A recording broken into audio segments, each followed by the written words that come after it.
என்ன மாதிரி ஆளுங்களுக்கு என்ன அட்வைஸ் பண்ணுவீங்க? Nana, advice,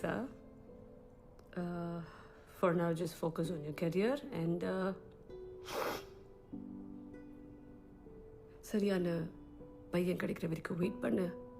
நம்மளால வேற என்ன பண்ண முடியும்?